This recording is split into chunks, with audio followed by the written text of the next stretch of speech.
Right, మనం చూసుకున్నట్టయితే ఇబ్రహీంపట్నం కాన్స్టిట్యున్సీలో బీఆర్ఎస్ అయితే అధికంగా గెలవడం జరిగింది. అండ్ తర్వాత కాంగ్రెస్, బీఆర్ఎస్ 13 వార్డులో గెలవడం జరిగింది.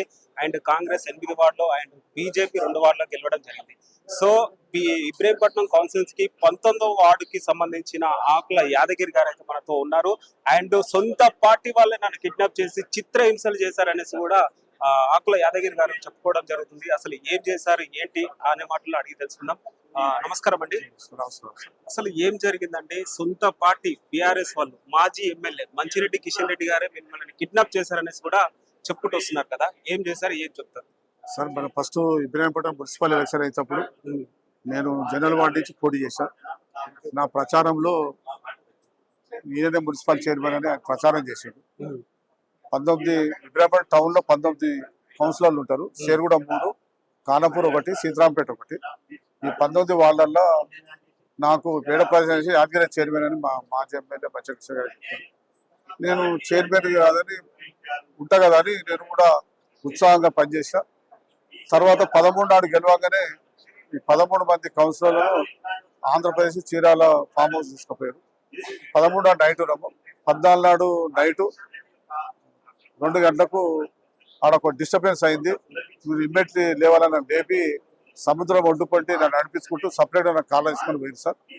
అయితే అంతకంటే ముందు ఏంటంటే కౌన్సిలర్లు అందరూ మెజార్టీ కౌన్సిలర్ యాదగిరి చైర్మన్ అయితేనే బాగుంటుంది అనేది అందరి అభిప్రాయం.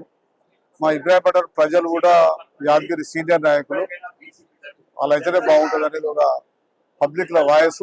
వాళ్ళకు కూడా తెలుసు నేనే కావాలని. అదేదో ప్రభావాలు పోయి నాకు ఇవ్వకుండా ఈయన అవుతాడని నన్ను వాళ్ళని కలవకుండా కౌన్సిలర్లను తోటి కౌన్సిలర్లను కలవకుండా నన్ను సపరేట్ గా తీసుకొచ్చారు. ఒక బీసీ బిడ్డకి అన్యాయం చేశారని చెప్పుకోవచ్చా బీఆర్ఎస్ పార్టీ? ఇప్పుడు 100% ఇప్పుడు చేస్తున్నట్టే కదా సార్. ఇప్పుడు వాళ్ళు ఏమంటారు, డైరెక్ట్ అన్నారు కదా నువ్వు ఓసీలో బీసీకి ఇస్తామని. ఏంటంటే ఎంత జరుగుతుంటేదంటే అధిష్టానం ఏం పట్టించుకోలేదని బాధపడుతున్నాం. ఎందుకంటే మాకు అధిష్టం అనేది ఒక స్ట్రాంగ్ అధిష్టానం ఉండదు కదా. కేసీఆర్ గారు పెద్ద మనిషి, KTR young leader, Harish Rao young leader, వాళ్ళకు ఉండదు కదా. వాళ్ళు పట్టించుకొని దీన్ని సెట్ చేసే కెపాసిటీ వాళ్ళతో అన్నది, కానీ వాళ్ళు చేయలేదని బాధ. నేను ఇంత ధైర్యం ఎలా వచ్చింది? ఇప్పుడు రూలింగ్ లో అక్కడ ఉన్నది కాంగ్రెస్, మల్రెడ్డి రంగారెడ్డి గారు, ఇప్పుడు అపోజిషన్ లో ఉన్నది మంచిరెడ్డి కిషన్ రెడ్డి గారు. ఒక అభ్యర్థి గెలవడం అంటేనే మా ఎక్కువ అక్కడ. సో అలాంటిది ఇట్లా కిడ్నాప్ చేసి ఇంత చిత్రహింసలు పెట్టడానికి రీజన్ ఏమైంది చెప్పాలంటే సార్, ఇప్పుడు 13 గెలవడానికి 13 కావాలి. మేము 13 గెలిచినాము. నేను పోటీలో ఉన్నా. వాళ్ళకి నాకు ఇవ్వద్దని డిసైడ్ అయ్యారు, వేరే వాళ్ళకి ఇవ్వాలని డిసైడ్ అయ్యారు. వాళ్ళు ఏం చేసిన ఒక ఇండిపెండెంట్ తెచ్చుకున్నారు, ఒక బీజేపీ ఆయన వైస్ చైర్మన్ తెస్తాను తెచ్చుకున్నారు. వాళ్ళు నాతో 15 మంది అయ్యారు. నేను ఒక్కరు పోయినా 14 మంది ఉంటారు కదా, యాదగిరితో ఏం సంబంధం లేదని ఫీలింగ్ వచ్చింది. మేము 14 మంది ఉంటే గెలుస్తాము, యాదగిరి ఉంటే లెక్కేది. యాదగిరి ఎక్కడ ఓడియద్దు, కిడ్నాప్ చేద్దాం, చుట్టుముడి తిప్పుదాం, ఓటింగ్ రావద్దని వాళ్ళ ప్రయత్నం అంతే సార్. కిడ్నాప్ చేసిన సమయంలో మిమ్మల్ని ఎలాంటి ఇబ్బందులు పెట్టారు? ఇక మానసికంగా ఫిజికల్ గా చేసారు సార్. పదార్థాలు నాడు మాత్రం పొద్దుగాల 7 నుంచి సాయంత్రం 7 వరకు నాకు చాలా హింసించారు. ఎందుకంటే నీళ్లు లేవు, మందులు లేవు, భోజనం లేదు. అయితే వాళ్ళు ఏమనుకున్నాడు, 16 నాడు ఎలక్షన్ అయిపోతుంది, చైర్మన్ వైస్ చైర్మన్ ఎలక్షన్ అయిపోతుంది, ఉంటేది లేదని ఫీలింగ్ వచ్చింది. 16 నాడు ఎలక్షన్ జరగలేదు. ఓకే, మీరు ఇక 17 నాడు ఏం చేసినాను, రాయబారం పంపాడు. ఒక ఫామ్ హౌస్ లో పెట్టినాను 7 గంటలకు రాయబారానికి పంపారు. నాకేదంటే చెల్లెలు బట్లాడుతున్నారు కదా, నన్ను గౌరవిస్తున్నారు కదా అని 10 గంటల నేను పోయిన తర్వాత మా కుటుంబ సభ్యులను కీచపరిచినట్టు, కోర్టులో కేసు ఉన్నట్టు టీవీలలో పేపర్ అనిస్తూ నాకు అప్పటివరకు తెలియదు, నాకేం తెలియదు. 13 నుంచి 17 వరకు నాకేం తెలియదు సమాచారం. నా ఫోన్ గుంజుకున్నారు, అన్నీ చేసుకున్నారు, అతను ఏం లేదు. ఆడికి వచ్చినాకనే అన్నీ నాకు తెలిసినాక అప్పుడు నేను అలర్ట్ అయినా. అప్పుడు నాకు పోలీసు వాళ్ళు కష్టాల్లో తీసుకున్నారు.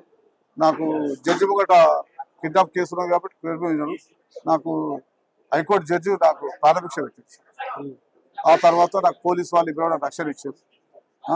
ఇక మిగతా వాళ్ళు మీడియానే కానీ, బీసీ సంఘాలు కానీ, పత్రికా మిత్రులే కానీ, మా ఇబ్రాహీంపట్నం ప్రజలే కానీ నన్ను కాపాడుతారు, వాళ్ళ అభిమానంతో. సార్, మీరు ఎంత పెద్ద సీనియర్ నాయకుడు, ఎప్పటి నుంచో పార్టీలో పనిచేస్తున్నారు. ఇప్పుడు బీఆర్ఎస్ అధికారులు ఉండొచ్చు, కేసీఆర్ గారు కావచ్చు, కేటీఆర్ గారు కావచ్చు, హరీష్ రావు గారు కావచ్చు, మీరేమన్నా స్పందించారా? మీకేమన్నా భరోసా లాంటి ఏమన్నా? అదే కదా సార్, స్పందించలేదు, బాధపడుతుంది. నాకు ఏకున్నా సరే అధిష్టానం స్పందించి నీకు యాదగిరి నువ్వు కాముకోమని అనుకుంటూ పోటీ ఏమని అనుకుంటాడు, కానీ అధిష్టానం ఎవరు పట్టించుకోలేదు. ఓన్లీ కిడ్నాప్ చేసి తిప్పారు కానీ నువ్వు గిది అని నాకు ఎవరేం చెప్పలేదు సార్, అంతే. మరి- నేనుంటే అంటే వాళ్ళకి ఏంటంటే నేనుంటే 24 మంది కౌన్సిలర్ దాటి మెజార్టీ కౌన్సిలర్లకు సపోర్ట్ చేస్తారు. ఓకే అన్ని పార్టీల వాళ్ళు సపోర్ట్ చేస్తారు. ఓకే ఈయన రానియొద్దని ఫీలింగ్ ఉంది సార్. మీరు ఏం ఎక్స్పెక్ట్ చేస్తున్నారు ఈ మున్సిపల్ కార్పొరేషన్ ద్వారా? మీరు ఏం ఎక్స్పెక్ట్ చేస్తారు? సార్ మేము ఒక 40 ఏళ్ళ సార్ ప్రజా జీవితంలో ఉన్నాం. ఒకసారి ఎంపీటీసీ 3 మాటలు కౌన్సిలర్గా చేసిన. నాకు ప్రజలతోటి అనుసంధానం ఉన్నది. ఇబ్రాహీంపట్నం డెవలప్మెంట్ ఏం చేయాలని నాకు అంత ఐడియా ఉన్నది. నాకంటే సీనియర్ నాయకులు ఉంటే ఇవ్వను. ఉమ్, కౌన్సిలర్లను ఫ్రీ స్వేచ్ఛ జీవితాలు ఇచ్చిపెట్టమను. వాళ్ళు నన్ను ఎన్నుకుంటేనే ఎన్నుకోమను, అంతే. వాళ్ళని బంధించి వాళ్ళకి ఆశ చూపి రకరకాల అవి చేస్తే మాత్రం మనం ప్రజలతో ఇచ్చిపెట్టమను వాళ్ళు. ఓకే ఫైనల్ గా ఈ కేసుని ఎలా టీ కొట్టబోతున్నారు మరి? ఈ కేసు కోర్టులో వేసినాం సార్. ఇది ఏంటంటే రేపు రాబో కాలంలో ఇంకో బీసీ బిడ్డకు ఇలాంటి అన్యాయం జరుగుతుందని కోరాడుతున్నాం సార్. ఓకే ఇప్పుడు బీసీ యూనియన్ నుంచి కూడా మీకు బాగా సపోర్ట్ మద్దతు వస్తుంది. సంతోషం సార్. వాళ్ళు నన్ను మళ్ళీ పిలిచి టీవీలలో పేపర్లో చూసి స్పందించి నా తనకు వచ్చినారు.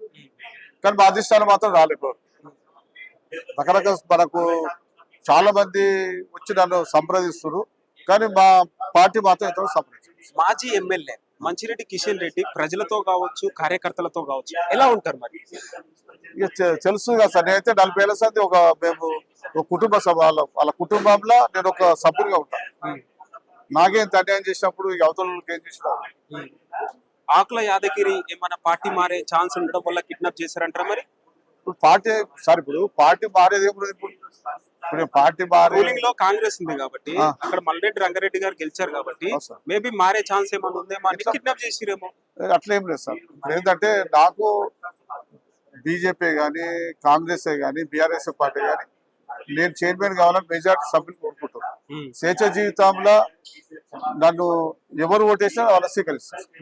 19వ వార్డుని ఇప్పుడు మీరు ఒక పదవిలో ఎక్కిన తర్వాత ఎలాంటి డెవలప్ చేయబోతారు మరి? సార్ మౌలిక వసతులు సార్. ఫస్ట్ ఏంటంటే ఆడ ప్రజలకు మౌలిక వసతులు వాళ్ళని సంప్రదించి మనం వాళ్ళ తిరిగినప్పుడు తెలిసింది.